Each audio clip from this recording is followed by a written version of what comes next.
Ito ang Tinig ng Pag-asa, isang palatuntunan sa radyo na nagsasabing si Jesus ay muling darating, tiyak na darating at malapit nang dumating.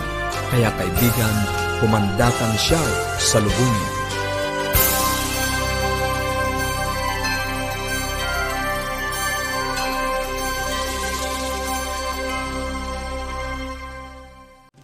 Maligaya at puno ng pag-asang pakikinig mga kaibigan, and welcome po dito sa ating programang Tinig ng Pag-asa. Ako po ang inyong lingkod, Lou de los Reyes Imperial, at tayo po ay magsama-sama sa isang oras ng talakayan tungkol sa pagpapanatiling matatag ng ating relasyon sa loob ng tahanan, pagpapabuti ng ating kalusugan at pagtuklas ng pag-asang nagmumula sa salita ng Diyos. Mga kaibigan, kamusta po kayo? Kamusta po ang inyong kalagayan?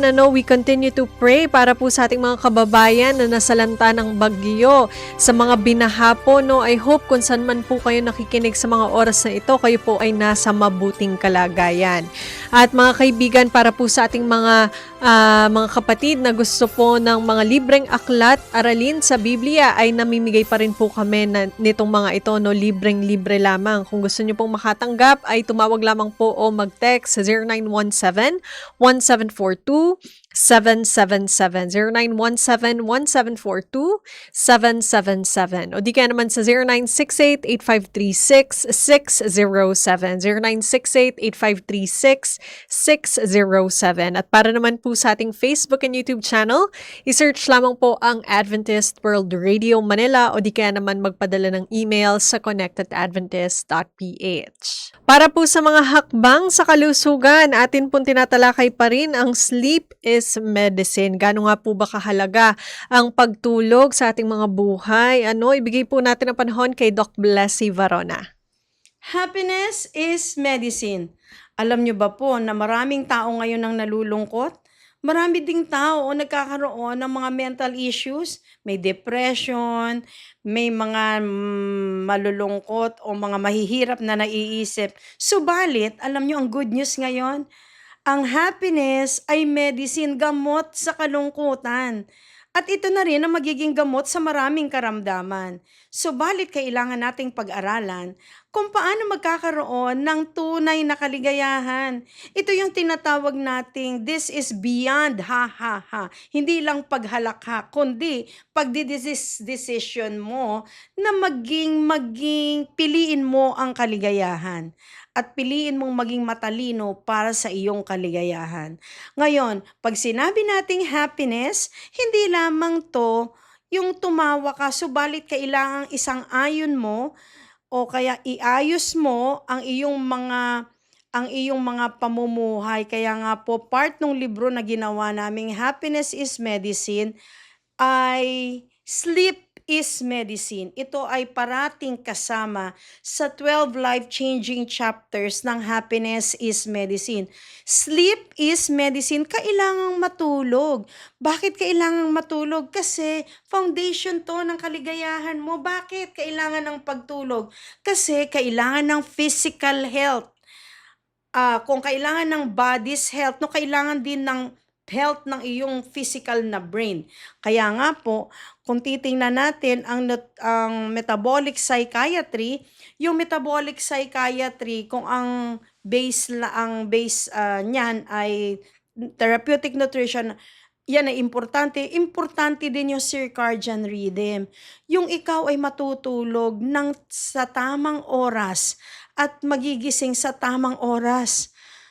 Kaya nga po, kailangan nating pag-aralan kasi itong pagtulog, ito na yung nakakalimutan, hindi pinapansin, hindi binibigyan ng importansya ng maraming tao ngayong kasama ng ating mga kabataan at ang ating mismong buong pamilya, no?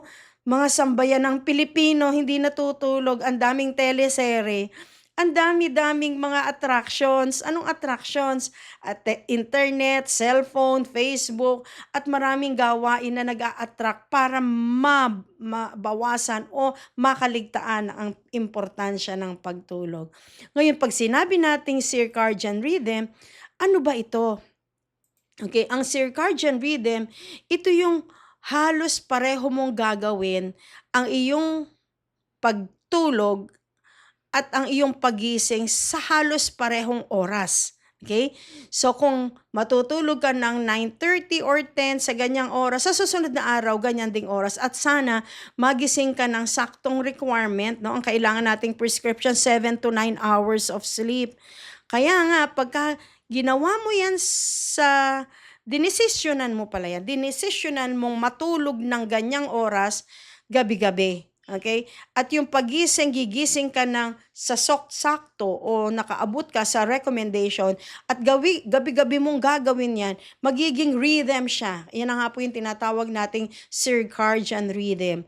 So, ang circadian rhythm po talagang importanteng maintindihan.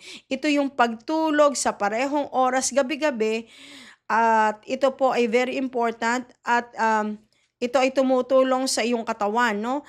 At ito ay mararanasan mo lang to again pag ito'y dinesisyonan mo. Ngayon, pag-aaralan natin ang mga bagay-bagay para magkaroon kayo ng tamang desisyon.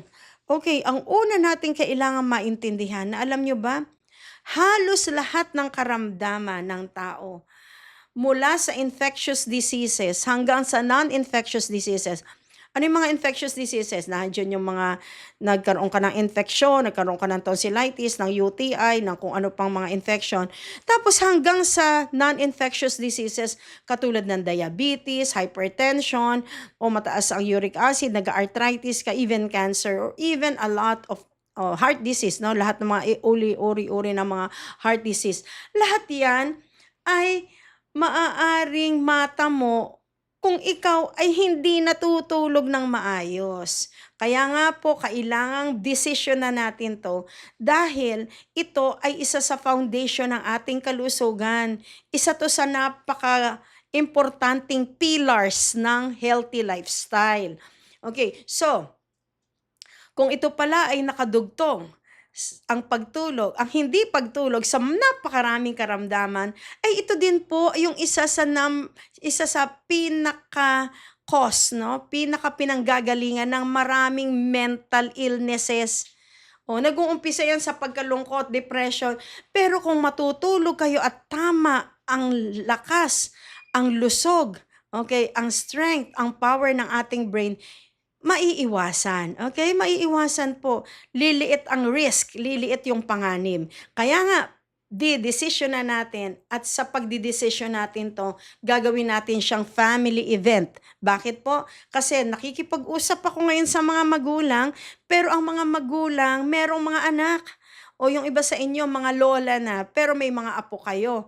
Pero kung titingnan nyo ang mga lifestyle, no, ng mga kabataan ngayon, kailangan din po natin silang influensyahan, lalo pa yung mga kabataan dahil sila yung high risk dito sa mga mental issues na pinag-uusapan natin. Okay, so again, kung titingnan nyo po ang oras again ng pagtulog, didesisyon na natin, ano? Kung didesisyon na nating matulog ng 9:30, total naman araw yung trabaho, okay? At ang gising niyan, okay? Kung 9:30, pagka maka 5:30 ka, 8 hours sleep na yon. Napakasarap na ng magiging pakiramdam mo.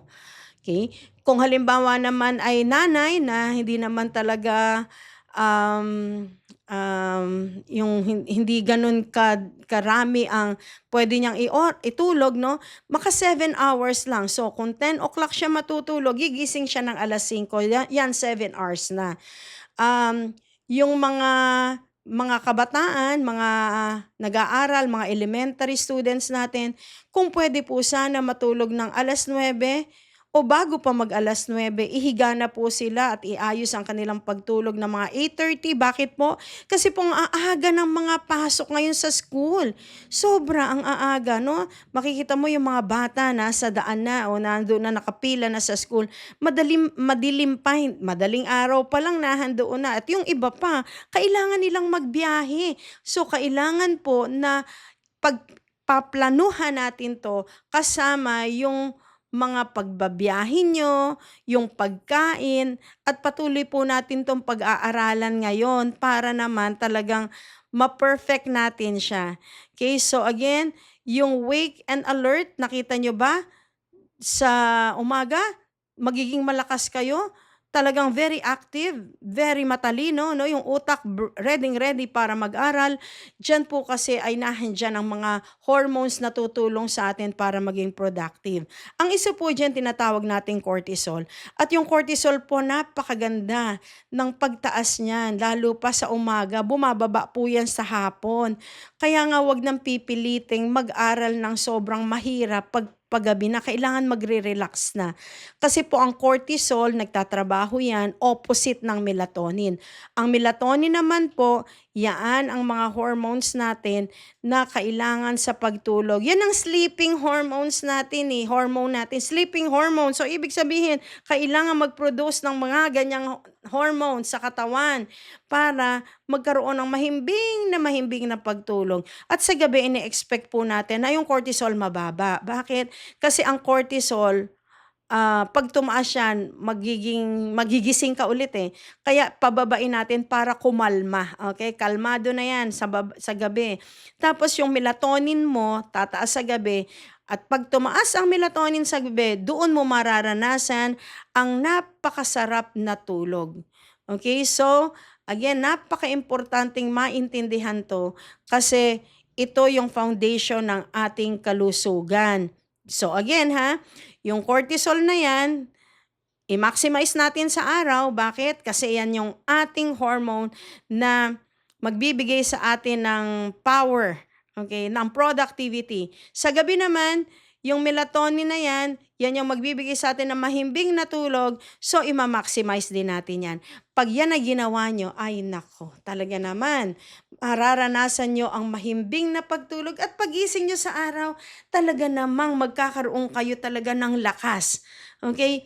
Yung mahabang oras na pinagtatrabaho mo o pinagpaplanuhan mo, ginagamit mo ang isip mo nang ikaw ay puyat, at yun ang nangyayari pag puyat, kahit ang haba-haba ng oras na trabaho mo, hindi ka ganun ka-efficient. Pero kung sakto yung tulog mo at yung sleep mo ay talagang medicine, kahit sandaling oras lang, magkakaroon ka ng efficiency power doon sa sandaling oras na yon dahil yung brain mo ready para dyan. Alam nyo ba po na may mga pasyente ako na sinabi nila, ay dati nagbe-bring home pa kami ng mga trabaho, hindi kayang tapusin sa bahay. Idadalin sa bahay, hindi kayang tapusin sa workplace, dadalin sa bahay.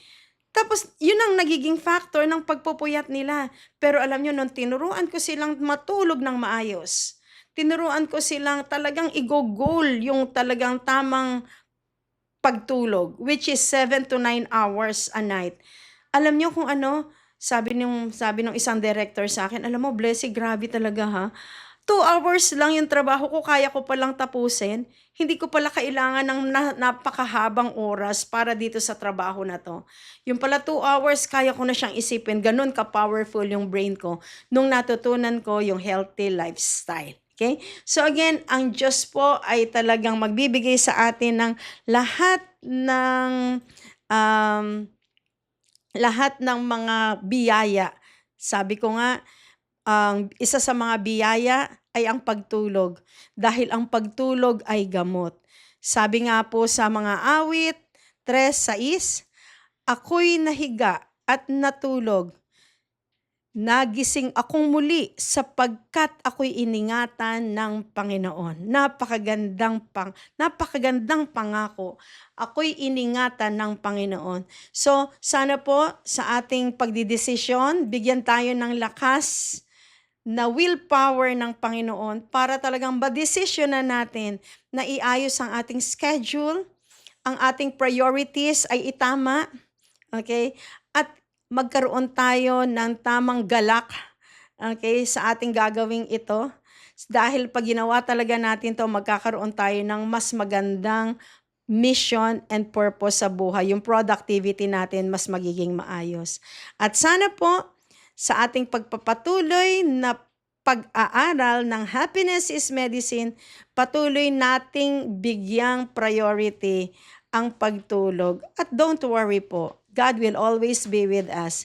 He will help us and He will sustain us. Okay? Sabi nga ng Biblia, He will He will really help us, sabi ng Panginoon. Sabi ng Biblia, God has given us all things that pertain to life and godliness.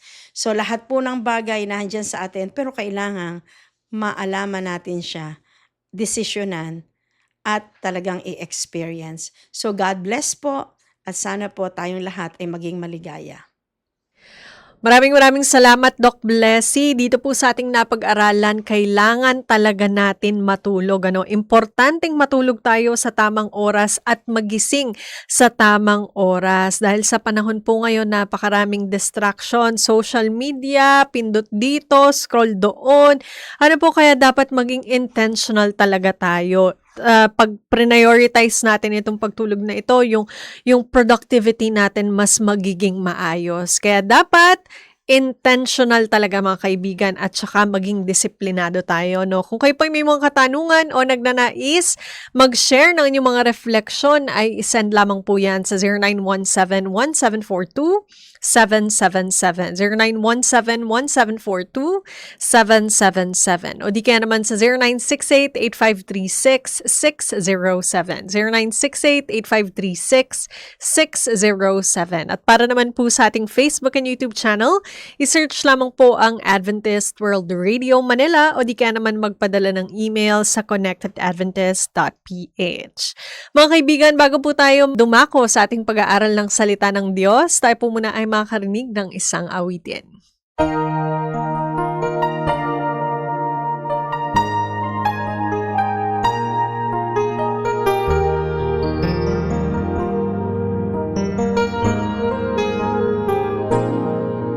Our God, compassionate and true, has put a flame in me and you to light the world around us. Our God, our refuge and our strength, is burdened by the empty lives of those who do not know Him. There's a world that needs to hear His voice so sweet and clear. Who will go? Who will go? We are called to love, to learn and live. We are called to serve Him with our gifts. He will give us strength each day as we share, we learn and pray. For we are called to be the bridge.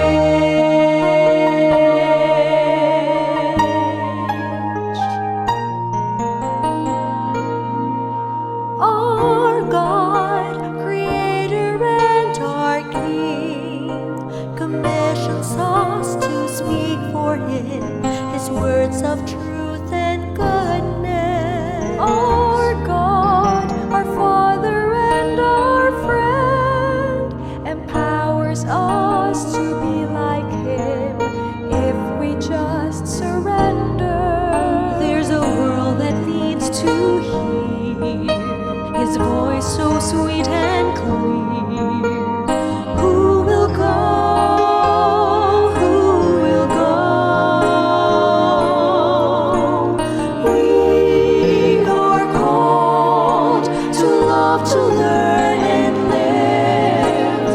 We are called to serve Him with our gifts. He will give us strength each day as we share, we learn and pray. For we are called to be the bridge, bringing Jesus, like being Jesus to people. Keep the fire burning and shine for Him. We are called to love, to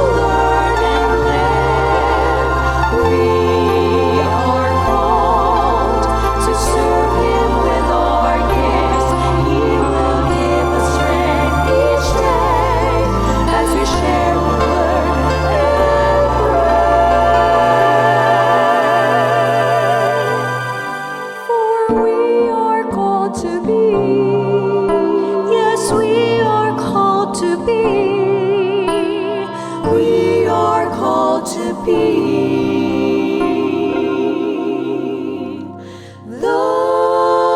bridge.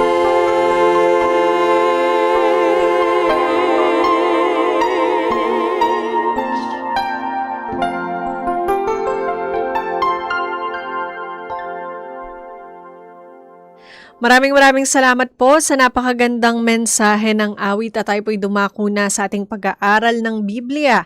Ang atin pong paksa ay pinamagatang The Miracle of Marriage. Alam niyo po, ang pag-aasawa ay isang kaloob at plano ng Diyos. Ang sabi nga po sa Genesis, nakita ng Diyos na hindi mabuti sa tao ang mag-isa kaya nilikha niya ang babae bilang katuwang.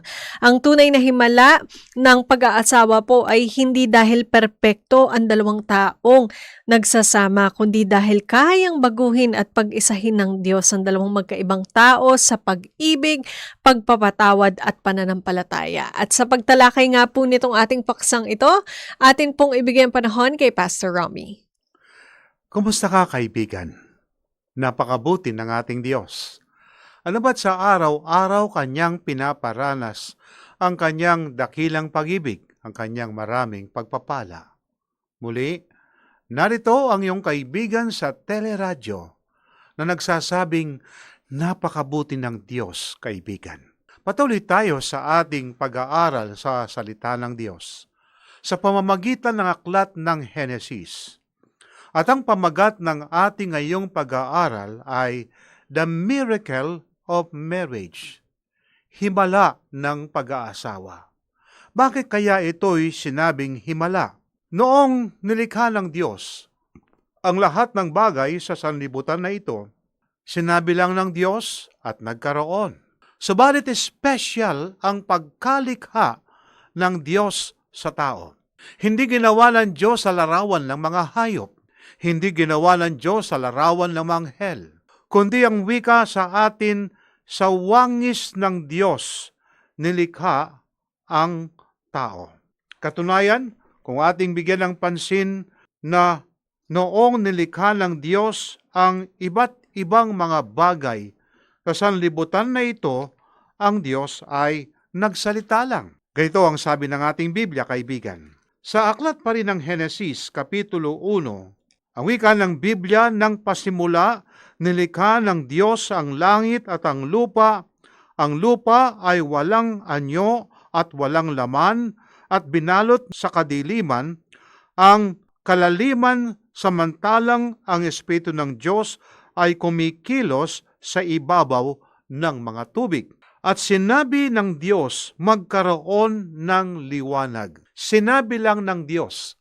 At lahat ng mga nilikha ng Diyos ay sinabi lang ng Diyos, nagsalita ang Diyos. Kaya kung ang Diyos ay nagpahinga sa 7 araw sa kanyang paglikha, kaibigan, hindi sapagat ang Diyos ay, sabihin natin, ng Diyos ay napagod.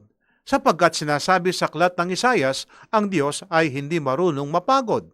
Nagsalita lang ang Diyos. Subalit noong kanyang likhain ang tao, hindi sinasabing nagsalita ang Diyos.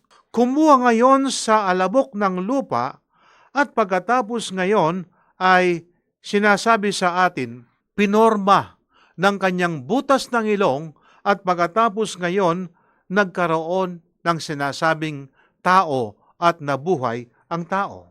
Sinasabi sa atin sa aklat ng Henesis, Kapitulo 2, versikulo 7, at nilalang ng Panginoong Diyos ang tao mula sa alabok ng lupa at hiningahan ang mga butas ng kanyang ilong ng hininga ng buhay at ang tao ay naging buhay na kaluluwa. Hindi basta-basta hangin ang nilagay ng Diyos sa kanyang ilong, kundi yung hininga ng buhay, kaibigan. Kaya ngayon, kung sakasakali sanang kung ito ay basta hangin, pagka ang tao namatay, dalhin mo sa vulcanizing, ang tao mabubuhay na. Hindi ganon. Kundi yung hininga ng Diyos, hininga ng buhay, ay kanyang pinagkaloob sa tao at ang tao ay naging kaluluwang may buhay. Katulad ng aking binanggit, kaibigan, nagsalita lang ang Diyos at ang sabi ng ating Biblia sa versikulo 7 hanggang 13, ganito ang ating mababasa. Ginawa ng Diyos ang kalawakan at binukod ang tubig na nasa ilalim ng kalawakan mula sa tubig na nasa itaas ng kalawakan, at ito ay nangyari. Tinawag ng Diyos ang kalawakan na langit, nagkaroon ng gabi at nagkaroon ng umaga. Ng ikalawang araw, sinabi ng Diyos, magtipon ang tubig na nasa silong ng langit sa isang dako at hayaan lumitaw ang lupa, at ito ay nangyari. Sa 10, tinawag ng Diyos ang tuyong lupa na lupa, at ang tubig na natipon ay tinawag niyang mga dagat, at nakita ng Diyos na ito ay mabuti. Mabuti ang sinasabi ng Diyos, nagsalita siya. At pagkatapos ngayon, sinabi pa ng ating Diyos sa versikulo 11 hanggang 13, sinabi ng Diyos, sibulan ang lupa ng halaman, ang mga tanim na nakakabinhi, at ang punong kahoy na namumunga ayon sa kanyang binhi, ang bawat isa ayon sa kanyang uri sa ibabaw ng lupa, at ito ay nangyari. 12. At ang lupa ay sinibulan ng halaman ng mga tanim na nagkakabinhi ayon sa kanyang sariling uri, at ng punong kahoy na mumunga ayon sa kanyang binhi, bawat isa ayon sa kanyang uri, at nakita ng Diyos na ito ay mabuti. Kaibigan, sinasabi sa atin ay mabuti. 13, nagkaroon ng gabi at nagkaroon ng umaga ng ikatlong araw. Kaya yun ang sinasabi ng ating Biblia. Pero noong nilalang ng Diyos ang tao, pinorma sa labok ng lupa, binigyan ng hininga ng buhay, at ang tao ay naging kaluluwang may buhay. At pagkatapos ang sabi sa unang bahagi ng pag-aaral na ito, Adam and Eve are created in the image of God. Si Adan at saka si Eva ay nilikha ng Diyos ayon sa wangis ng Diyos. Ang sabi nga, kaya't nilalang ng Diyos ang tao ayon sa kanyang sariling larawan. Take note, kaibigan, ang sabi, sariling larawan. Ayon sa larawan ng Diyos, siya nilalang. Sila'y kanyang nilalang na lalaki at babae. Yan, sarili ang wika. Hindi sa ano paman, kundi sa larawan ng Diyos. Ganon kay-special, kaibigan, ang tao. At ang sabi pa ngayon sa 2:21 hanggang 24, kaya't pinatulog ng mahimbing ng Panginoong Diyos ang lalaki. Ito naman, kaibigan, kasi sabi ng ating Biblia, sinabi ng Diyos, hindi mabuti sa lalaki ang mag-isa. Ayon sa 2:18. Mabuti, basahin natin, kaibigan, sa banal na kasulatan. Nung nakita ng Diyos ngayon ang lalaki ay nag-iisa, ang sabi ng ating Biblia, at sinabi ng Panginoong Diyos, hindi mabuti na ang lalaki ay nag-iisa. Siya'y igagawa ko ng isang katuwang na nababagay sa kanya. Tingnan mo, kaibigan, katuwang na nababagay sa kanya, na tao din. Hindi hayop, kaibigan, kundi ang sabi ay nilikha ng Diyos na nababagay sa kanya ang ibinigay ng ating Diyos. Kaya kung ating pagpapatuloy, kaibigan, ano sabi? Papaano ginawa ng Diyos si Eva? 21 ng Kapitulo 2, ating tuloy-tuloy. Kaya't pinatulog ng mahimbing ng Panginoong Diyos ang lalaki. Nagkaroon ngayon ng surgery. At habang siya'y natutulog, kinuha niya ang isa sa kanyang mga tadyang at pinaghilom ang laman sa lugar niya iyon. At ang tadyang na kinuha ng Panginoong Diyos sa lalaki ay ginawang isang babae at dinala siya sa lalaki.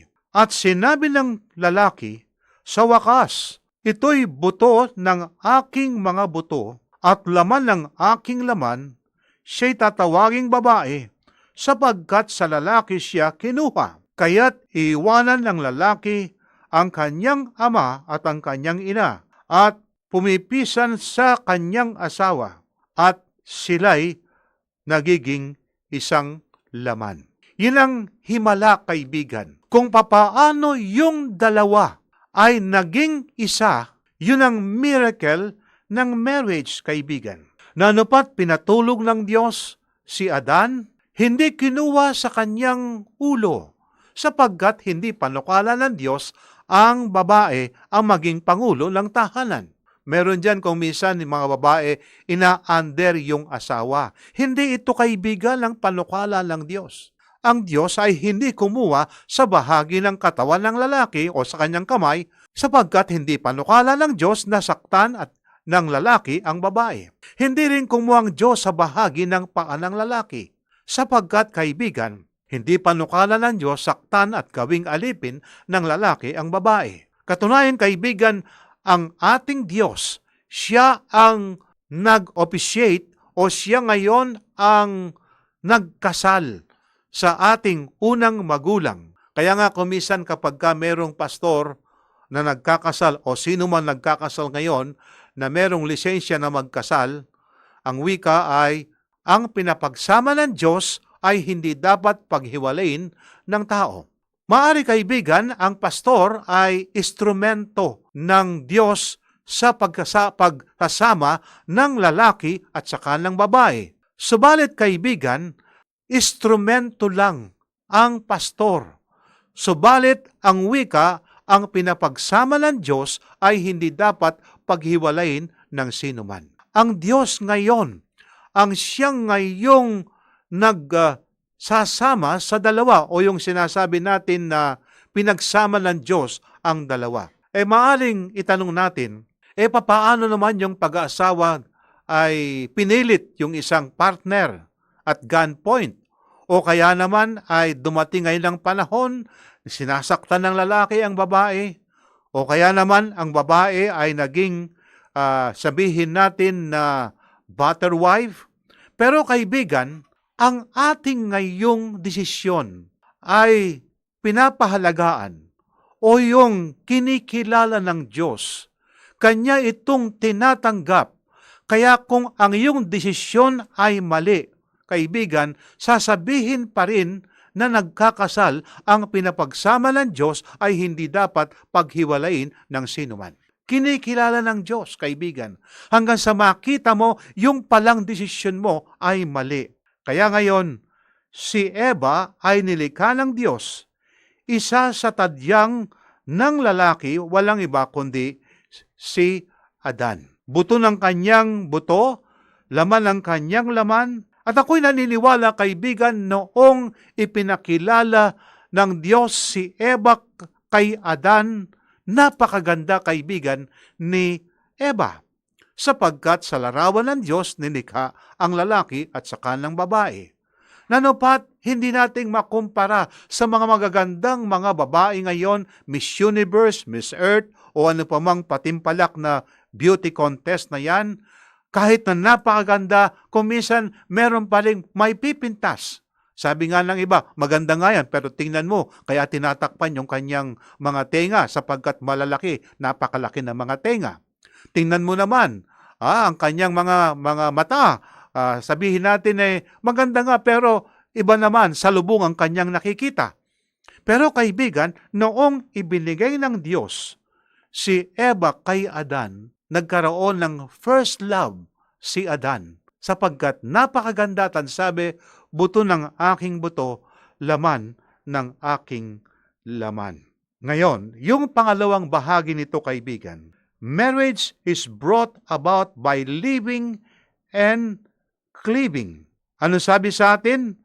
Ang pag-aasawa ay may kinalaman sa isang lalaki at isang babae. Hindi panukala ng Diyos na maging yung polygamy, na isang lalaki pagkatapos ay maraming babae. Para sana magkaroon ng maraming tao agad-agad, ang sinasabi ay isang Adan pagkatapos maraming Eva. Ang ginilikha ng ating Diyos, isang Eva lang, kaibigan. Kaya nga, hindi panukala ng Diyos na magkakaroon ng polygamy, kundi isang lalaki at isang babae. Hindi rin pinanukala, kaibigan ng Diyos, na ang lalaki mag-asawa ng kapwa lalaki. Hindi rin pinanukala ng Diyos ang babae ay mag-asawa ng kapwa babae. Kundi ang pag-aasawa, kaibigan, it involves ng isang lalaki at isang babae ngayon, at ito ang pinakamalapit na relasyon ng isang tao, ng isang lalaki at saka ng isang babae, kaibigan. Kaya nga, ito yung pinakamalapit na ating masasabing relasyon ng dalawa. Ang dalawa ay magiging isa. Kaya ang sabi sa atin sa versikulo 24, sabi sa atin, kaya't iiwanan ng lalaki ang kanyang ama at ang kanyang ina at umipisan sa kanyang asawa at sila'y magiging isang laman. Kaya nga, yung dalawa ay magiging isang laman. At ang maganda, kaibigan, na binabanggit sa atin, kaya't iiwan ng lalaki ang kanyang ama at ang kanyang ina at makikipisan sa kanyang asawa. Kaya itong pangatlong bahagi ng ating pag-aaral na ito, kaibigan, sinasabi sa atin, the miracle of marriage makes two peoples one. Ang dalawa ay magiging isa sapagkat sila ay isang laman. At ang sabi ng Biblia, iiwanan ng lalaki ang kanyang ama at ang kanyang ina at makikipisan sa kanyang asawa. Hindi panukala ng Diyos na panghabang buhay kapag ka nag-asawa ka, nakatira pa rin sa magulang. Bubukod ka, kaibigan, sapagkat ito yung panukala ng Diyos. Nagkakaroon ng problema sa mag-asawa sapagkat hindi bumukod at hindi sinunod itong sinasabi ng ating Biblia. Kasi kinakailangan ngayon magkaroon ng maturity ang mag-asawa. Papaano ngayon makapag-adjust ang mag-asawa kung minsan ang mga magulang, yung mga biyanan ay kasama pa rin ngayon at pagkatapos sa desisyon ngayon, sila ay involved. Hindi ka maaaring magkaroon ngayon ng iyong sariling desisyon sa tulong ng Panginoon kung ikaw ay nandoon pa rin sa bahay ng iyong mga magulang. Kaya sinasabi sa atin, iiwanang ng lalaki ang kanyang ama at ang kanyang ina at makikipisan sa kanyang asawa at ang dalawa ay magiging isang laman. Sa malapit na relasyon ng lalaki at ng babae, ginawa pa rin ng ating Panginoon, ito ay isang, sabihin natin, ilustrasyon sa malapit na ugnayan ni Kristo at ng Iglesia. Tingnan muna natin, kaibigan, ang sinasabi ng ating Biblia dito sa aklat ng Efeso 5:22 hanggang 25. Ganito ang sabi ng Biblia, mga asawang babae, pasakop kayo sa inyo-inyong mga asawa, gaya ng pagkapasakop ninyo sa Panginoon. So ngayon ang ilustrasyon kung papaano ikaw ay nagpapasakop kay Kristo. Ang asawang babae ngayon ay magpapasakop sa kanyang asawang lalaki. 23. Sapagkat ang asawang lalaki ang ulo ng asawang babae, gaya ni Kristo na ulo ng Iglesia, na siya ang tagapagligtas ng katawan. Kaya makita mo, kaibigan, yung ilustrasyon. Kung papaano si Kristo minahal niyang Iglesia, namatay si Kristo alang-alang sa Iglesia, kaibigan, at minahal ni Kristo, bagamat ang Iglesia may kapintasan, pero minahal ni Kristo ang Iglesia. Gayon din ngayon, ang asawang lalaki, mamahalin niya ang kanyang asawa, na katulad ng pag-ibig o pagmamahal ni Kristo sa Iglesia. Kaya sabi, sapagkat ang asawang lalaki ang ulo ng asawang babae, gaya ni Kristo na ulo ng Iglesia na siya ang tagapagligtas ng katawan. 24. Subalit kung paano ang Iglesia ay napasakop ay kay Kristo, gayon ang mga asawang babae sa kanilang mga asawa sa lahat ng mga bagay. Kaya nga, ito yung ilustrasyon na naman. Kung papaano ang Iglesia ay nagpapasakop kay Kristo, gayon din ngayon ang asawang babae ay magpapasakop ngayon sa kanyang sariling asawa. 25. Mga asawang lalaki, mahalin ninyo ang inyo-inyong mga asawa, gaya ni Kristo na nagmamahal sa iglesia. Ito na naman kaibigan, tungkol naman ngayon sa asawang lalaki. Mahalin ninyo ang inyong mga asawa gaya ni Kristo nagmahal sa iglesia at ibinigay ang kanyang sarili alang-alang sa iglesia. Alang-alang ngayon sa asawang babae, kung kinakailangan ngayon si Kristo ay kanya ngayong mamahalin ang kanyang asawa, kung kinakailangan ibibigay niya ang kanyang buhay alang-alang sa kanyang asawa. Kaya ganun kaibigan ang sinasabi ng ating Biblia, ginamit ng ating Panginoon ang relasyon ng mag-asawa upang ngayon ay ating ngayong maunawaan ang pag-ibig ni Kristo sa iglesia. At gayon din kaibigan vice versa, para ating maunawaan ngayon ang relasyon ng lalaki sa babae ay ginamit ng ating Panginoon na ang kanyang buhay ay kanyang ipinagkaloob na matay siya alang-alang sa iglesia. Kaibigan, napakabuti ng ating Panginoon. Merong himala kaibigan sa pag-aasawa. Ngayon, ang tanong, how to save your marriage? Papaano natin maingatan ang pag-aasawa? Katunayan kaibigan, hindi panukala ng Diyos ang divorce. Hindi panukala ng Diyos, kaibigan, ng mag-asawa ay magkakahiwalay. Kung meron kayong problema, ayusin ito. Merong mag-asawa na lumapit ngayon sa pastor. Ang sabi, pastor, palagi na lang kami nag-aaway. Kaya amin ngayong napagpasyan, pumunta sa inyo at kami ay maghihiwalay na bilang mag-asawa. Ang sabi ng pastor ay ganito, kaibigan at mag-asawa ganito. Sa loob ng 2 linggo, wala kayong iisipin kundi yung dahilan bakit mo siya pinakasalan, lalaki ang asawa mo. Gayon din, Mrs. Sa 2 linggo ang wika, 2 weeks, wala kang iisipin bakit ngayon minahal mo at nagpakasal ka sa iyong asawa. At sila ngayon ay pinauwi na ng pastor.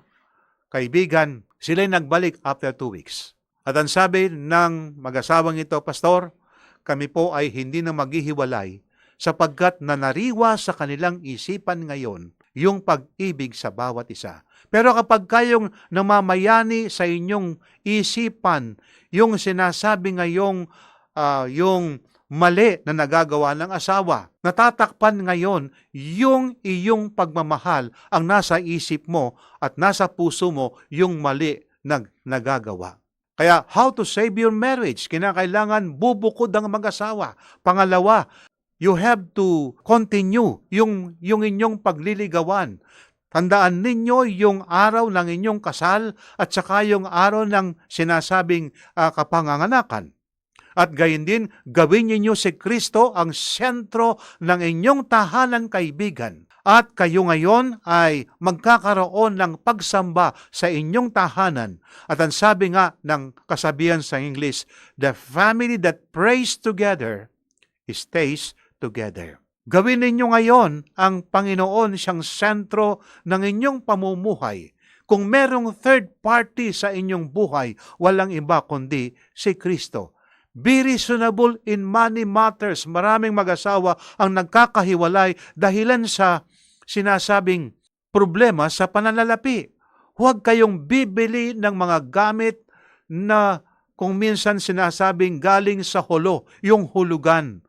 Huwag natin ngayong yakapin ang hindi nating kaya. Kaibigan, hanggat maaari, bibili kayo ng gamit sapagkat may pera na kayo. Napakahirap na bibili ng gamit pagkatapos ngayon nung hindi nababayaran, nakakaya sa kapitbahay. Hilitin ngayon yung inyong binili na refrigerator o kaya telebisyon.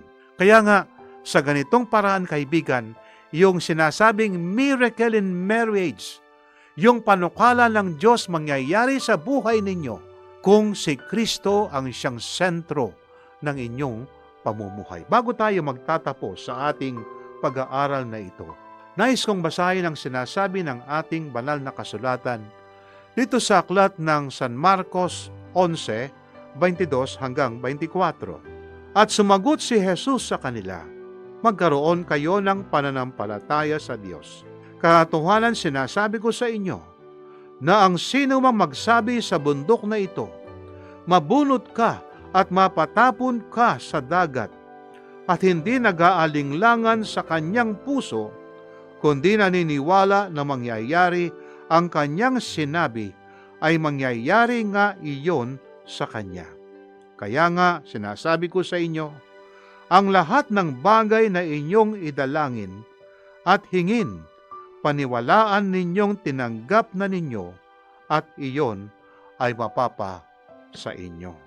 Ating ilapit ang ating mga damdamin sa ating Panginoon, ang ating mga kahilingan, sapagkat ang ating Diyos ay tumutugon sa ating mga panalangin.